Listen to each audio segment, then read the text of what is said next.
তিন নম্বর সূরা সূরায়ে আলে ইমরানের 164 নম্বর আয়াত। এই 164 নম্বর আয়াতটি আমি তেলাওয়াত করেছি। আল্লাহ তাআলা এই আয়াতের মধ্যে বলতেছেন, লাকাদ মান্নাল্লাহু আলাল মুমিনিন ইয বাআথা ফীহিম রাসূলাম মিন আনফুসিহিম।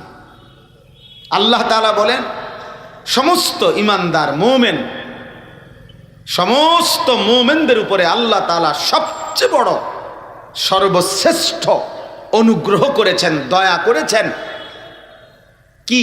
আল্লাহ নিজে বলেন, সেই শ্রেষ্ঠ দয়া আমি রবের ঈমানদারদের জন্য, আমার মুমিন বান্দাদের জন্য। ইয বাআথা ফীহিম রাসূলাম মিন আনফুসিহিম, আমি তাদের মাঝে, তাদেরই মাঝ থেকে আমার শ্রেষ্ঠতম রাসূল, আমার সর্বশ্রেষ্ঠ বন্ধু, আমার হাবিব, আমার নবী, আমার রাসূলকে আমি তাদের জন্য দিলাম, পাঠাইলাম, তাদেরকে দিয়ে দিলাম। এটাই হলো ঈমানদারের উপরে আমি আল্লাহ তাআলার সবচেয়ে বড় দয়া। নবীকে দিলেন। আমাদের একজন রাসূল আছে, আমাদের একজন নবী আছে, যিনি সরদারে দো আলম, যিনি সৈয়দুল আম্বিয়া, নবিয়ুল আম্বিয়া, নবিয়ে দো জাহান, নবিয়ে দো শাহান, নবিয়ে দো আলম, যিনি সৈয়দুর রসুল, মুসাদ্দিকুর রসুল। আল্লামা ইকবাল বলছেন, আছে খুবা হামাদারন্ত তু তনহাদারি। হে নবী, ১৬ লক্ষ নবীর যত গুণ, সিফাত, বৈশিষ্ট্য, মুজেজা, আপনি একা বন্ধু মুহাম্মদ, আপনার মাঝে যদি তালাশ করি, আপনি একাই সব। আপনি সব গুণে গুণান্বিত, আপনি সব রঙে রঙিন, আপনি সব সাজে সজ্জিত, আপনি সব গুণে গুণান্বিত। আল্লাহ তাআলা বলেন, সমস্ত গুণ, সমস্ত যোগ্যতা, সমস্ত বৈশিষ্ট্যের সর্বশ্রেষ্ঠ নমুনা দিয়ে আমি রাসূল বানিয়েছি, পাঠিয়েছি, সাজিয়েছি, সেটাই তোমাদেরকে দিলাম। ওয়া ইন্নাকা লাআলা খুলুকিন আযীম। আমরা কিতাবের মধ্যে পড়ছি, উত্তম যত গুণ হইতে পারে, মনে করেন সততা একটি গুণ, কি বলেন? বুঝেন নাই? ধৈর্য, এটা একটা গুণ কিনা? এটা একটা গুণ কিনা? বীরত্ব, এটা একটা গুণ কিনা? এরকম যত রকমের গুণ হইতে পারে, কল্পনা করতে পারেন, প্রত্যেক গুণ, ওই গুণটাকে যদি বলা হয় যে তুমি গুণের সর্বশ্রেষ্ঠ নমুনাটা কেমন হইতে হয়, কেমন হইলে হয়, এটা একজন মানুষের আকৃতি ধরো, তুমি আমগরে দেখাও, সততার সর্বোচ্চ নমুনা কেমন হবে এমন একজন মানুষ দেখাও। আপনি ন্যায়পরায়ণতাকে বলেন, সর্বোচ্চ ন্যায়পরায়ণতা কেমন হইতে পারে এমন একজন মানুষ তুমি দেখাও, হে ন্যায়পরায়ণতা। ধৈর্যকে বলেন, হে ধৈর্য, সর্বোচ্চ ধৈর্য কেমন হইতে পারে এমন একজনের নমুনা তুমি দেখাও। এইভাবে যেই কোনো গুণকে আপনি বলেন, তোমার গুণটা সর্বোচ্চ কেমন হওয়া উচিত, এটার একটা নমুনা, স্যাম্পল আমাগরে দেখাও।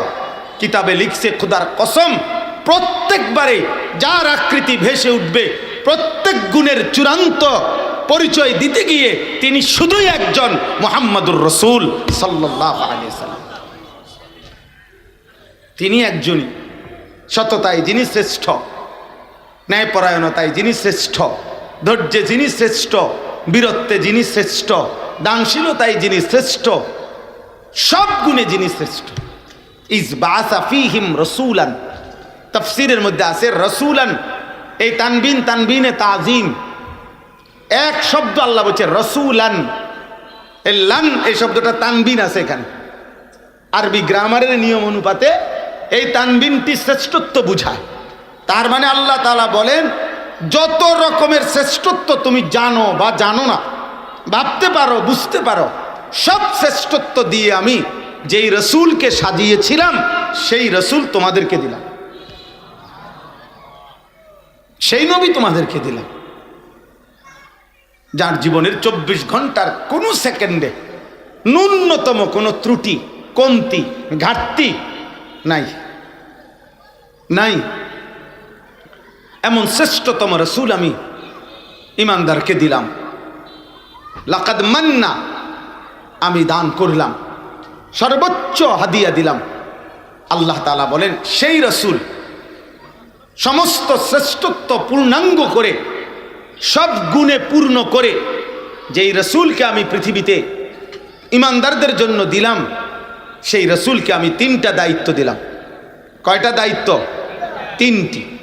কোরআনুল কারীমের 4টা আয়াত, সূরা বাকারাতে 2 বার, কোরআনুল কারীমের সূরা আলে ইমরানে 1 বার, সূরায়ে জুমআ 28 পারা একটা সূরা আছে, ওই সূরাতে 1 বার। এই মোট 4 বার এই একই কথা আল্লাহ বলছে, একের সেম কথা, হুবহু এক কথা, যে আমি আল্লাহ তাআলা এই পৃথিবীতে আমার রসুলকে, আমার শ্রেষ্ঠতম রসুলকে, আমার বন্ধুকে, আমার হাবিবকে 3টি উদ্দেশ্যে পাঠিয়েছি। 1 নাম্বার, ইয়াতলু আলাইহিম আয়াতিহি, তিনি আমার বান্দাদের সামনে কোরআনুল কারীমের বিশুদ্ধ তেলাওয়াত করবেন।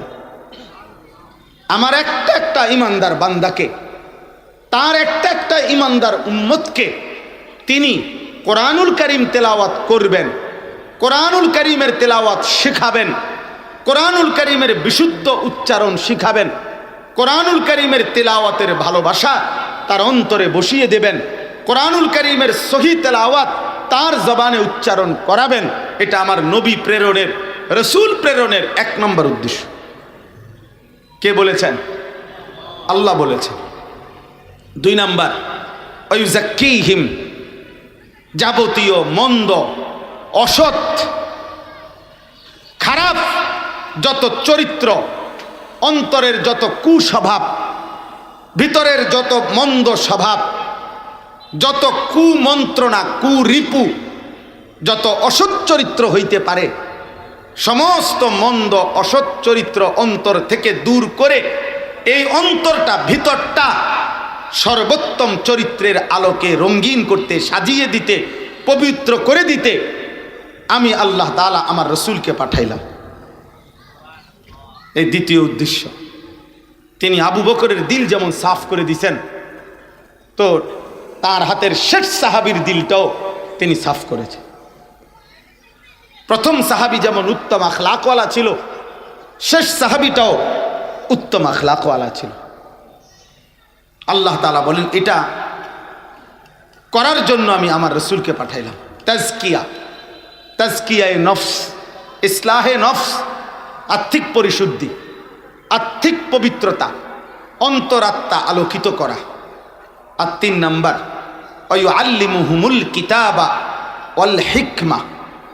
একদম সহজ কথা হলো, অনেক ব্যাখ্যা আছে, সহজ কথা হলো আমার কোরআন আর আমার বন্ধুর সুন্নাহ, আমার বন্ধুর জীবনের সমস্ত কিছু, হাসি কান্না, আনন্দ বেদনা, রাত দিন, সকাল দুপুর, ব্যক্তি ঘর পরিবার, সংসার বাজার ব্যবসা, দেশ রাষ্ট্র রাজনীতি, চলা ফেরা, উঠা বসা, হাঁটা চলা, পেশাব পায়খানা, অজু গোসল, আহার নিদ্রা, লেনদেন, সংসার, সব কিছু একেবারে প্রত্যেক হারাকাত, প্রত্যেক সাকানাত, প্রতিটা স্থিরতা, প্রতিটা নড়াচড়া আমার বন্ধু যেভাবে করেছে সেই প্রতিটা সুন্নাত এবং আমার কোরআন, এই কোরআন এবং সুন্নার আলোকে আমার ইমানদার বান্দাকে, তার ইমানদার উম্মতকে হাতে কলমে শিখাইয়া দেওয়া, বুঝাইয়া দেওয়া, জীবন গঠন করে দেওয়া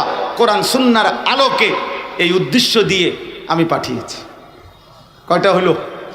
3। কোরআনুল কারীমের বিশুদ্ধ তেলাওয়াত, কোরআনুল কারীমের এক এক অক্ষরের তেলাওয়াত শেখাবার জন্যে আমি রসুল পাঠিয়েছি।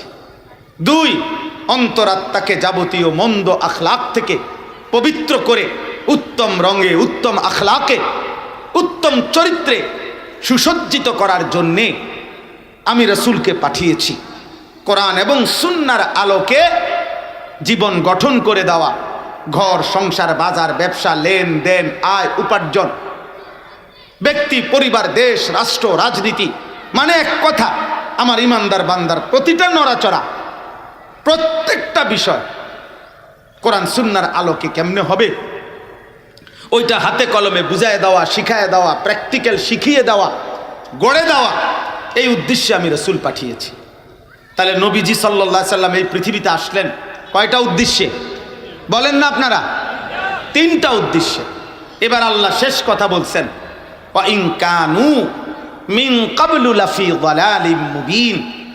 আল্লাহ তাআলা বলেন এই 3টি ব্যতীত আমার বান্দাগণ ইতিপূর্বে ছিল, মানে এই 3টি পাওয়ার আগ পর্যন্ত, এই 3টি যার মধ্যে নাই, যার জীবনে অর্জন করতে পারে নাই, তো এমন সকলেই ছিল লাফি যালালিম মুবিন, স্পষ্ট গোমরাহ, পথভ্রষ্ট।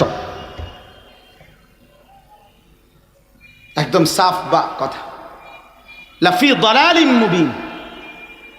কোরআনুল কারীমের বিশুদ্ধ তেলাওয়াত এটা যার জিন্দিগিতে নাই, আল্লাহ তাআলা বলেন সে স্পষ্ট পথভ্রষ্টতায় আছে।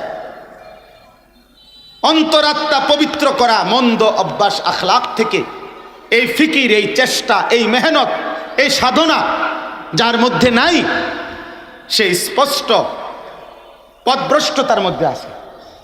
কোরআন এবং সুন্নাহর আলোকে জীবনের সকল কিছু গড়ার চেষ্টা, ফিকির, মেহনত যার মধ্যে নাই, আল্লাহ তাআলা বলেন এমন মুসলিম পরিচয়ধারী, এমন প্রত্যেকেই ভুলের মধ্যে, দলালতের মধ্যে, ভ্রষ্টতার মধ্যে আছে। এবার আমি কেন পড়লাম এই আয়াত?